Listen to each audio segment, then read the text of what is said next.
আমরা সবাই হয়তো আলাদা নৌকায় করে এখানে এসেছি, কিন্তু আমরা সবাই একই জাহাজের যাত্রী। মানুষকে চোখের দেখায় দেখা যায় না, সময়ের সাথে সাথে সবারই আসল রূপ চেনা যায়। স্বীকৃতি পাওয়ার জন্য কাজ করবেন না, তবে স্বীকৃতির যোগ্য পরিশ্রম করুন। বিজ্ঞান সব আবিষ্কার করতে পারলেও বেঈমান চেনার মন্ত্র এখনো আবিষ্কার করতে পারেনি। হাজারটা ফাঁকা কথার থেকে একটা কাজের কথা অনেক ভালো।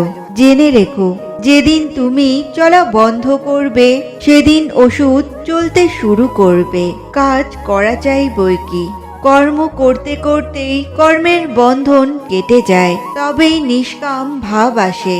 তাই একদণ্ড কাজ ছেড়ে থাকা উচিত নয়। অপমানিত হলে কেমন লাগে? কেউ আমাদের অপমান করলে বা আমাদের সম্পর্কে খারাপ কথা বললে তা আমাদের অবশ্যই খারাপ লাগে, তবে তা মনে জমিয়ে রেখে নিজেকে কষ্ট দেওয়া উচিত নয়।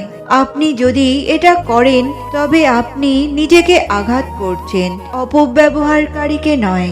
আপনার অপমানের জবাব এতটাই সম্মানের সাথে দিন যাতে যে আপনাকে অপমানিত করেছিল তার মুখ লজ্জায় লাল হয়ে যায়। কাউকে ভালোবাসলে এতটাই বাসো যেন সে কষ্ট পেলে প্রথমেই তোমাকে মনে করে।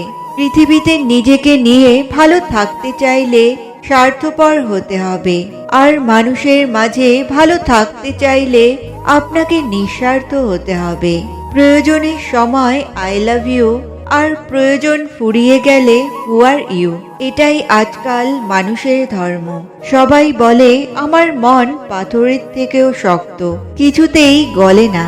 আমি কি পারি আর কি পারি না সেটা আমি জানি না, তবে হ্যাঁ, আমি ঋতুর মতো বদলাতে পারি না।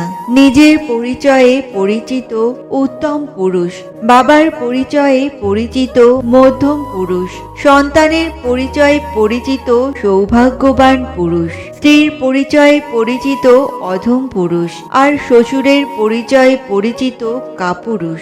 মা হলো একটা পরিবারের খুঁটি, আর বাবা হলো ছাদ।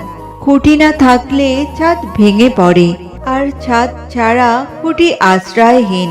তাই পৃথিবীর সমস্ত মা বাবা যেন ভালো থাকেন।